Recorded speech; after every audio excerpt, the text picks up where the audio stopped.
how do you, in practice, how have you simulated the excuse me, the jumbo package, the bulldozer thing? That's a tough one. You know, there are a lot of tough things that are tough to simulate, and that's something very unique to Oklahoma, and it's been very successful for them. So, you know, we're going to do our best there. We certainly don't have a quarterback that looks like that. We don't have many tight ends or linebackers that look like that either.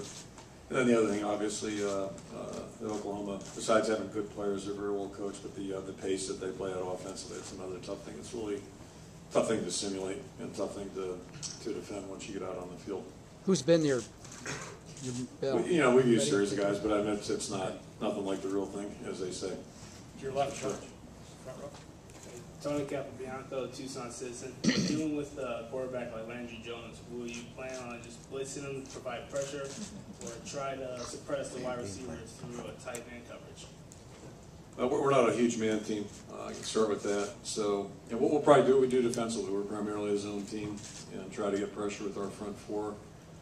Like any game, you're going to try to mix some things in there, but the bottom line is we have to really play good team defense because they've got some outstanding players out, but they've got a lot of outstanding players still on their team that are going to be out there playing. And when you look at them offensively, the pace of their offense is very unique. And then Landry Jones, it's amazing the parallels between last year's game. You know, we played Gabbard from Missouri, who was 10th pick in the draft, and tremendous thrower. We really had great respect for him coming in, and more so even now.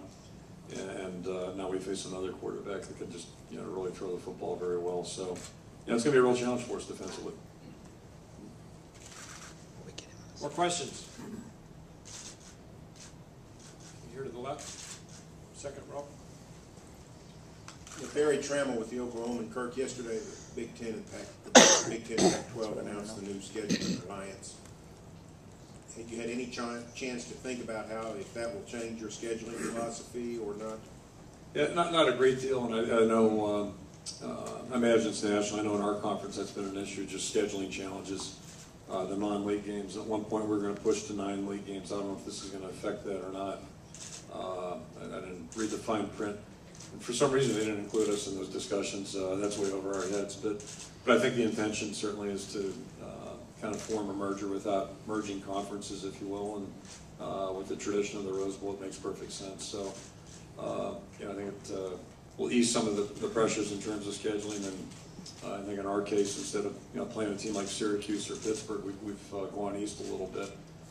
My guess is now that will shift towards the Pac-10 conference and take teams from other conferences that we've been playing out of the mix. More questions? Brett McMurphy with CBSSports.com. Oklahoma started the preseason #1. Obviously, they're not going to finish up that high. Last year, you guys were a top 10 team. Didn't end up there.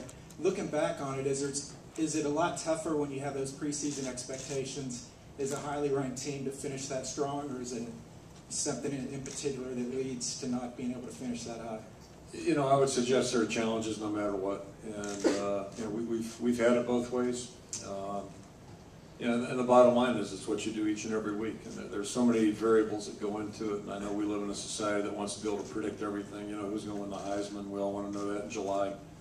But that's one of the great things about college sports. There's always surprises. There's going to be twists and turns out there. I go back to our 02 team. Nobody in the world knew who Brad Banks was, at least nobody outside of the state of Iowa, I don't think.